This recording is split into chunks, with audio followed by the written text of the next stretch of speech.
Our walk continued along the valley, the local women keeping us company. They were often amused at what we found fascinating and always gave a helping hand when needed. Most of them had a small child on their back, and one was 8 months pregnant as well as carrying her son. We met many of the local kids enjoying time off school, including this boy who caught a tasty dinner for the family. We would try rat later in our trip, and it tasted delicious. An hour into the walk, and we suddenly needed to climb, and it was a big climb. We all found the going hard, especially Nina, who was really struggling. It wasn't normal for 67-year-olds to go this way, Maureen will find out later. The only other people we met on this trek were 4 young people who admitted to being lost. Mostly people her age, they just do their easy way. You're a crazy girl. Where have you come from? From Sapa. But where did you start? I'll give you something. Right at the very top of that highest mountain thing there. There. Yeah, we're pretty far away. It was a good walk though. Most of it was flat. Just this bit here is uphill. Here comes Nina after her big break. You alright, Nina? Yeah. She's alright. The ladies helped out tremendously, but by the time we stopped for lunch at 2, we were well behind schedule with not much left in the tank. We decided to call in the cavalry at the earliest point we could and trekked off to meet them at the start of the road. Before we got there, we walked past a house where we heard chanting.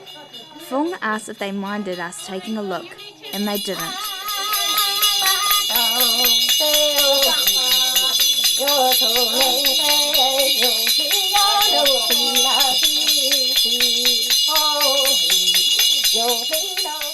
This was a local shaman, exorcising the ghost of a man who had died a few days earlier in an accident high in the mountains.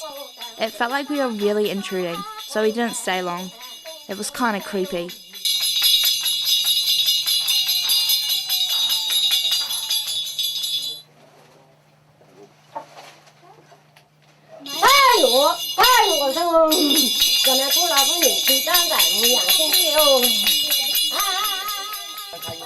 Finally, we met our motorized cavalry.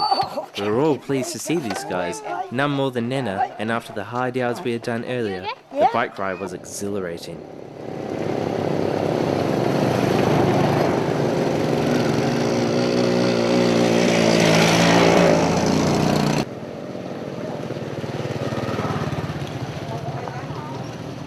How was that, Maureen? It was awesome!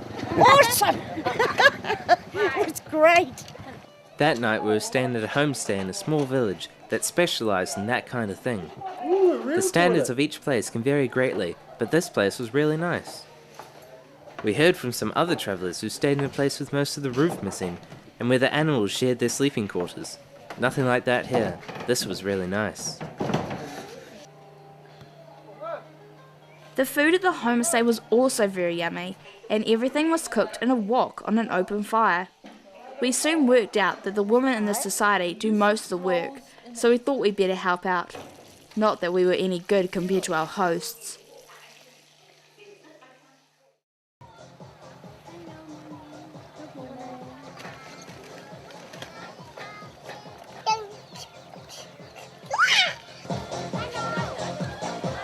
The next day started bright and early with music from a nearby wedding celebration. The family of the bride invited us to join them and see a traditional wedding party from this area. The woman on the left here is the bride, working hard like all the women.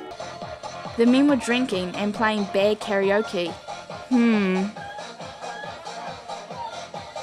As we saw the daughter of the homestay host walk off to school, we asked Fung if it would be possible to visit her school and do an impromptu cultural exchange. We all agreed it was a good idea, and so we called him. The children were just like kids anywhere in the world, and they made us feel very welcome.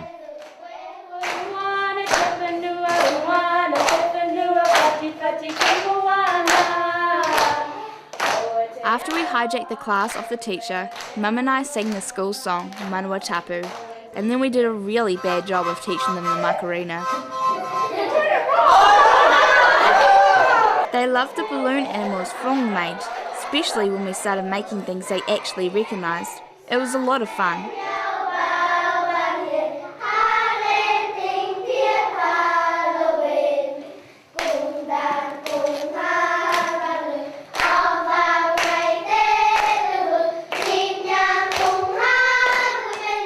Later that day we headed back to Hanoi on the overnight train, but for us, Sapa would remain one of our favourite places in Vietnam.